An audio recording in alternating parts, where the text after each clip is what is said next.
All right, hello everyone. Long time no see. I've been off for a while, but busy with lots of events. But I know that Christmas is coming, and I actually wanted to open up something very special that I have in my cellar. Very famous name, Chassagne Montrachet. I know it very well. It's a premier cru, which is already a very good sign if you see this on the bottle. And it's also 2015 vintage. Not my favorite vintage for the white wines in Burgundy. I prefer 16 and 14, but 15, this bottle that I know very well has actually always surprised me in a positive way. So,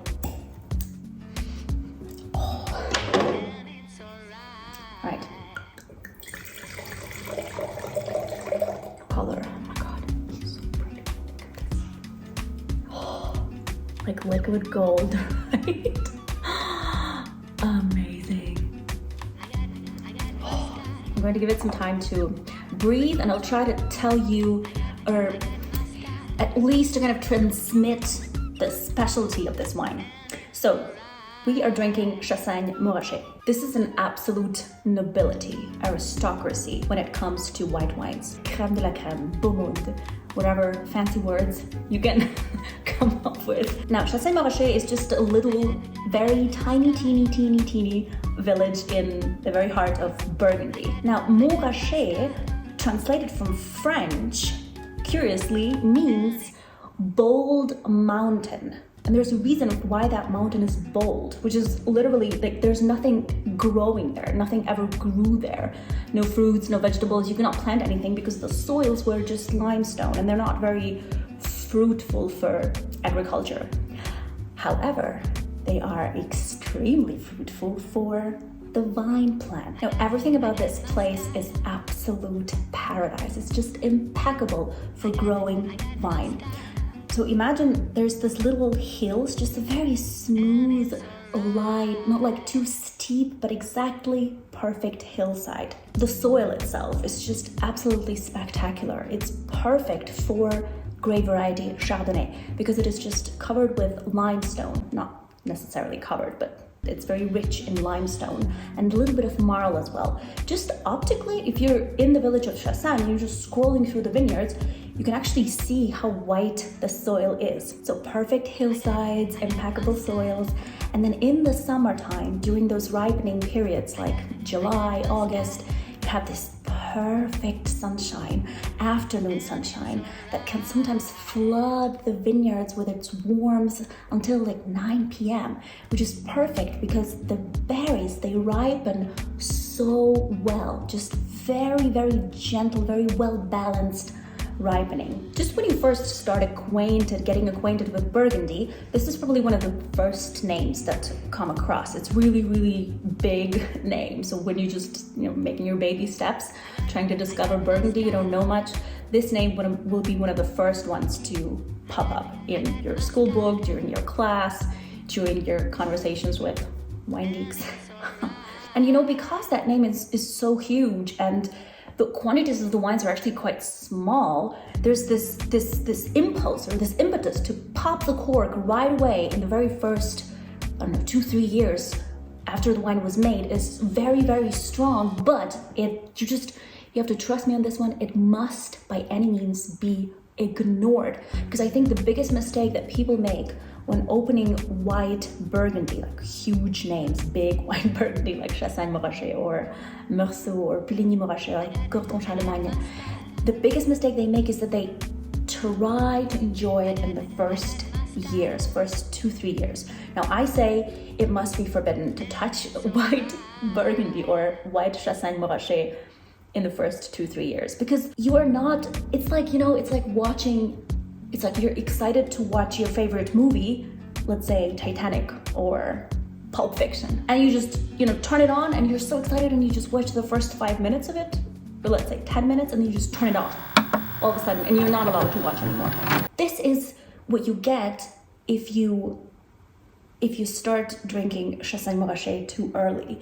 You are not going to grasp the whole complexity of the wine. You're not going to enjoy it. You're not going to have the real experience. If you're drinking your Chassagne Montrachet too early, don't expect it to impress you or to, touch something in you. There's a reason why winemakers in Burgundy, probably 99% of the time, would age Chassagne Montrachet. Oh, let me just put the bottle a little bit in focus here.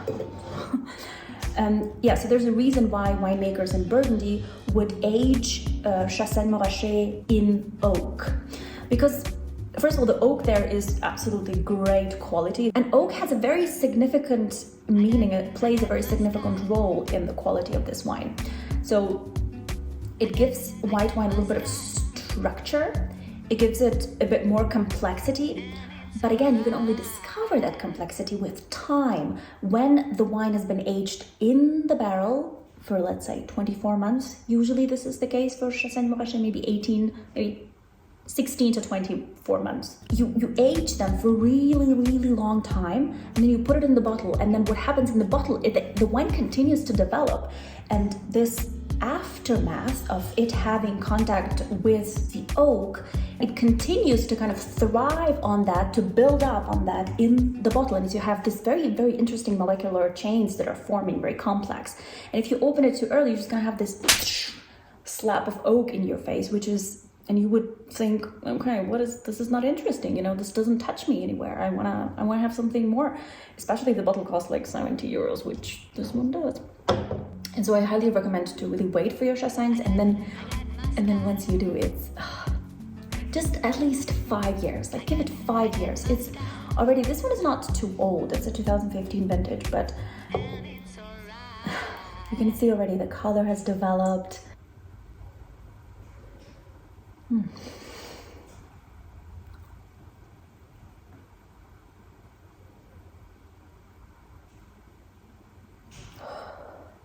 I give it a couple of more swirls.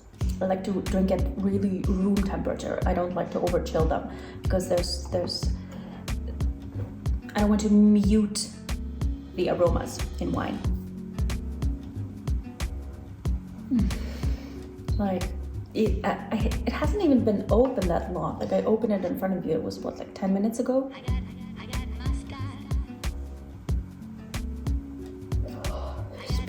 Very wide, like you can feel there's this power, it's opening up, there's this width in the nose, and there's also density. It's dense. It's not like clean and thin.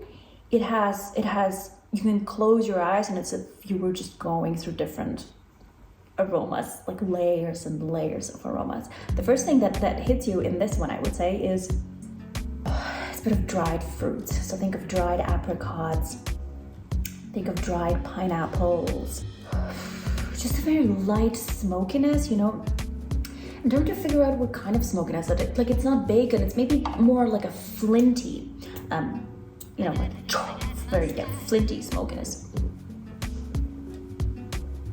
And there's just this very nice roasted nuttiness, so a bit of hazelnut, and just a light nutmeg as well.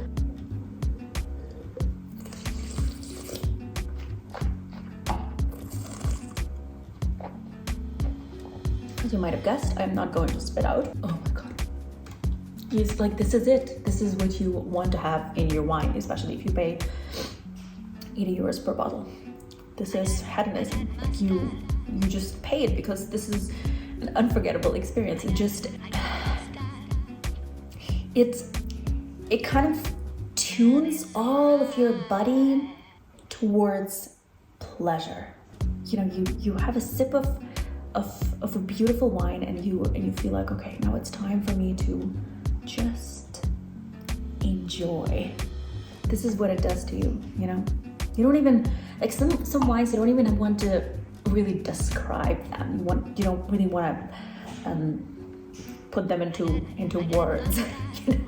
It's going to develop. This is crazy about these wines, is that they have this beautiful character arc, and it's very important that you give the wine time. And especially if you have a white wine, Chassagne Montrachet, like where it wants you to pay attention to it. It's almost like you don't be like on a date with it. I would never handle the whole bottle by myself. Or would I? But no, I wouldn't. But if I would, this would be, you know, like my perfect date.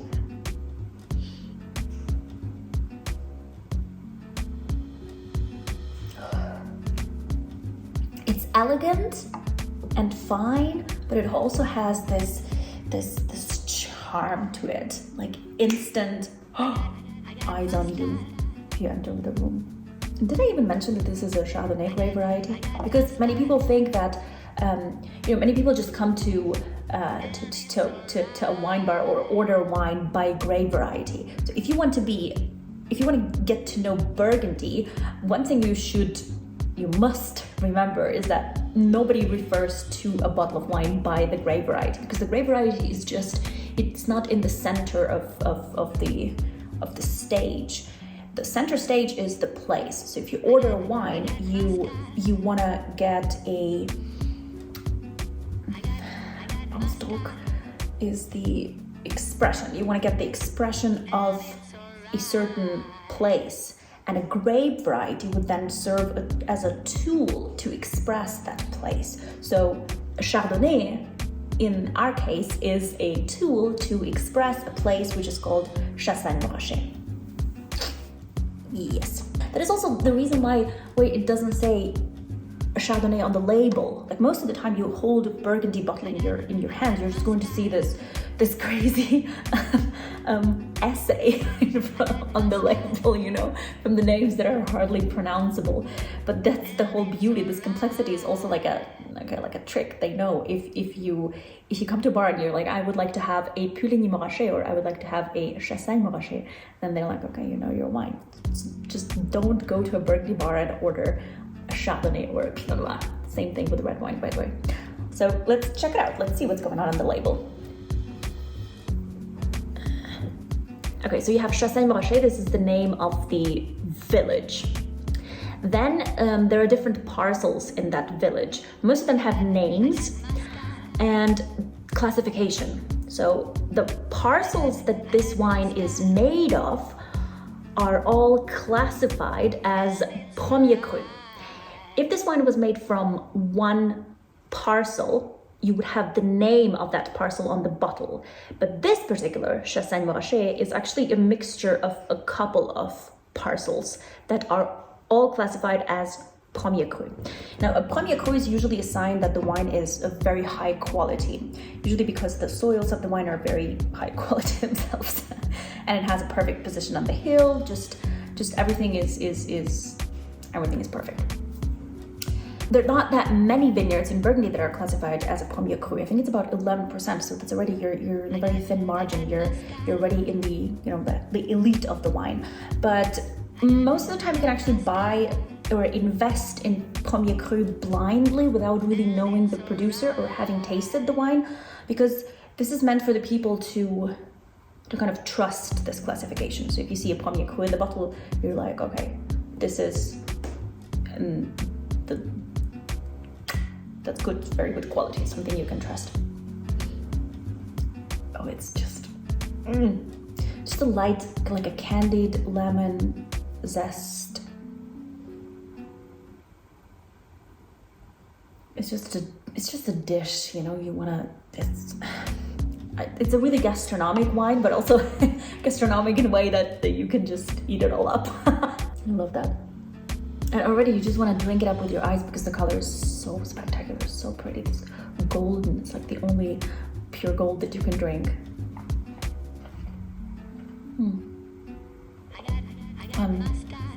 Oh wow. Wow. It's bright, it has volume, it has precision, it has length. It has this grip as well. This is something, by the way, that I was a bit skeptical about 2015 because it was a very warm vintage in Burgundy, so I wasn't expecting much acidity from this older Chassagne, I thought. But the winemaker here did a really, really great job by picking the wines exactly where they were ripe, but also with a nice level of acidity. So it just has amazing, your mouth is watering, you have this nice mineral brush.